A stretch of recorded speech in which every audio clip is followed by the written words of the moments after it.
Fier commanditaire de Hockey Canada et la pizza officielle de la soirée pizza. Alors, le hockey, ça pue.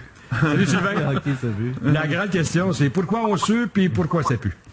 Pourquoi on sue, c'est à cause de la thermorégulation. Donc, il faut que le corps, pour qu'on reste en santé, en fait, parce que ça serait dangereux, il y a beaucoup de chaleur qui se dégage des organes internes, donc les muscles, etc.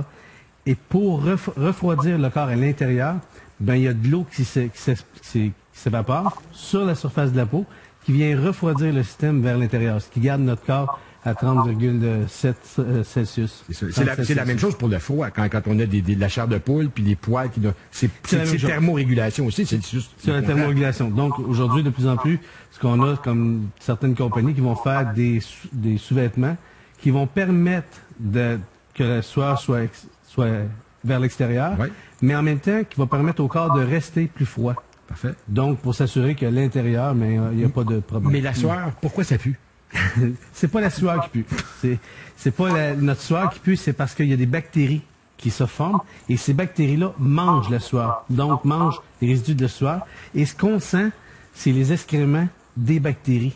Donc, c'est les gaz et des excréments de bactéries. C'est pas très... D'où l'importance de se laver après la pratique d'activité sportive. Fait que ces bactéries-là sont à l'intérieur du corps ou sont sur la surface de la peau? Sont sur la surface et ces bactéries-là se retrouvent dans nos équipements. C'est pour ça que les équipements puent autant. Parce qu'eux, ils continuent à manger cette sueur-là dans l'équipement.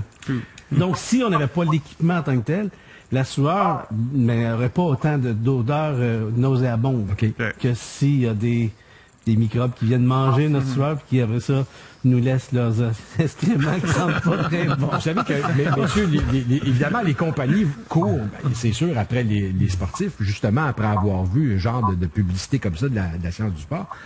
D'ailleurs, Vincent, toi, tu as déjà fait une publicité, je crois que c'était pour des cheveux. Ça fait longtemps. Mais on la regarde encore!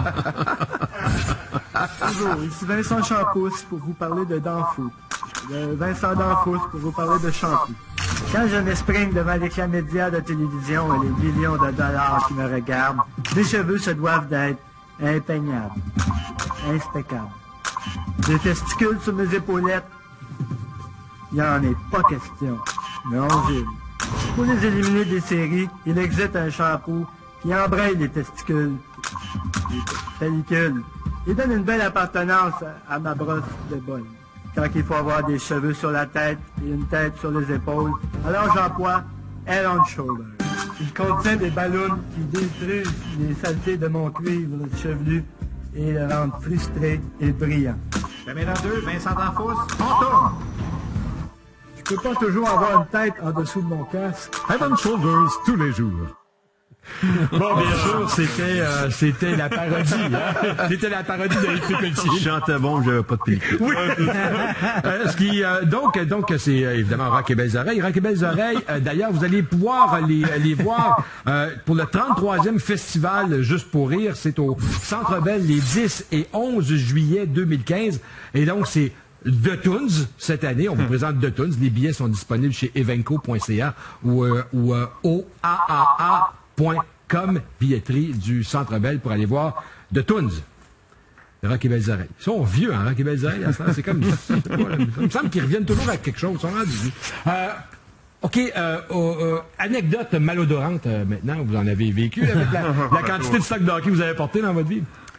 Moi, je me souviens je jouais junior à Laval, ma première année junior. On est allé chercher un gars dans les îles de la Madeleine. Personne ne le connaissait en milieu de saison. On avait besoin d'être plus tough. Fait qu'on est allé chercher ce grand gars-là, 6 pieds 5, qui avait des bras qui descendaient en bas des genoux.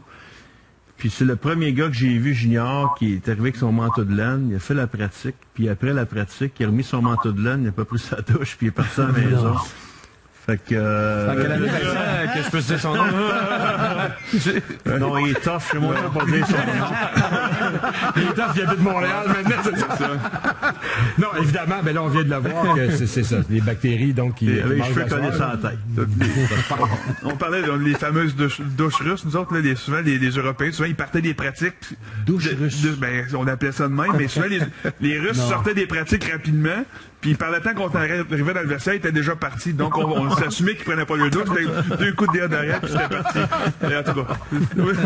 Ben moi j'en ai pas vraiment d'anecdotes. On n'est pas slavé, c'est ça que tu vas me dire? Non, mais au Minnesota, par exemple, on avait vraiment une machine qu'à toutes les semaines, chaque équipement il passait dedans. Ok, Pas que-